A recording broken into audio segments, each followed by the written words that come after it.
சில பேர் இல்லையா, அதாவது நான் தான் முதலமைச்சர், நான் தான் முதலமைச்சர்.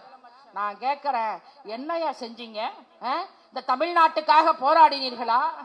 தலைவர் கலைஞர் அவர்கள் 5வது முறையாக முதல்வராக வந்த போது தமிழ் மொழிக்கு செம்மொழி அந்தஸ்தை பெற்றுக் கொடுத்தவர் முத்தமிழ் அறிஞர் தலைவர் கலைஞர். கள்ளக்குடி போராட்டத்திலே கலந்து கொண்டு திருச்சி சிறையில் இருக்கின்ற போது தமிழுக்காக ஒரு கவிதை எழுதுகிறார் தலைவர் கலைஞர். தமிழே, 2000 ஆண்டின் முன்னே இலக்கியம் இலக்கணம் கண்ட மொழியே, உன்னை உலங்கவர் ஓவியமே உற்சாக காவியமே, ஓடை நறுமலரை ஒளியமுள் புது நிலவே, அன்பே அழகே அமுதே உயிரே இன்பமே இனிய தென்றலே, பனியே கனியே பசுந்தோகை மயிலே பலரச சுவையே, பாலே தேனே பலாச்சுளையே பத்தரை மாற்று தங்கமே பவளமே முத்தே மரகதமணியே மாணிக்க சோரை மன்மத விளக்கே என்றெல்லாம் அழைத்திர தோன்றுகிறது.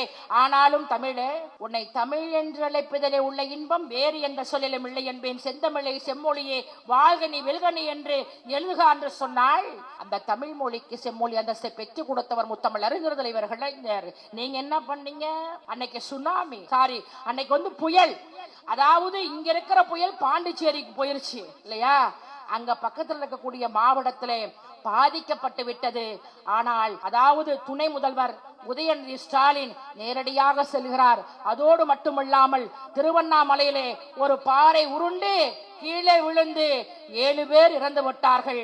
நம்மளுடைய துணை முதலமைச்சர் உதயநிதி ஸ்டாலின் அவர்கள் எப்படியாவது காப்பாற்றி விடலாம் என்று சொல்லி 18 மணி நேரம் காத்திருந்த வரலாறு நம்மளுடைய தமிழ்நாடு துணை முதலமைச்சர் உதயநிதி ஸ்டாலின்.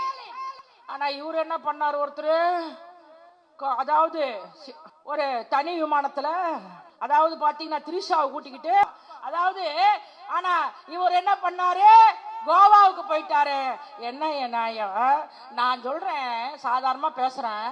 கட்சி அதாவதுங்க, எத்தனையோ நடிகர் கட்சி ஆரம்பிச்சாங்க. விஜயகாந்த் கூட கட்சி ஆரம்பிச்சாரு, அவரு பாவம். டி ராஜேந்திர கட்சி ஆரம்பிச்சாரு, அவரு பாவம். ஏன், அதாவது பேர் என்ன, சிவாஜி. அவரை போலெல்லாம் பார்த்தோம் என்று சொன்னால் கண்ணு நடிக்கும் இல்லையா, அப்படியே கண்ணெல்லாம் நடிக்கும். அந்த மாதிரி ஒரு சிவாஜி அவரும் தான் கட்சி ஆரம்பிச்சாரு. ஆனா திருவையாறு சட்டமன்றத்திலே போட்டியிடுகிறார். ஆனால் அதை எதிர்த்து நிற்கக்கூடியவர் திராவிட முன்னேற்ற கழகத்தை சார்ந்த துரை சந்திரசேகர்.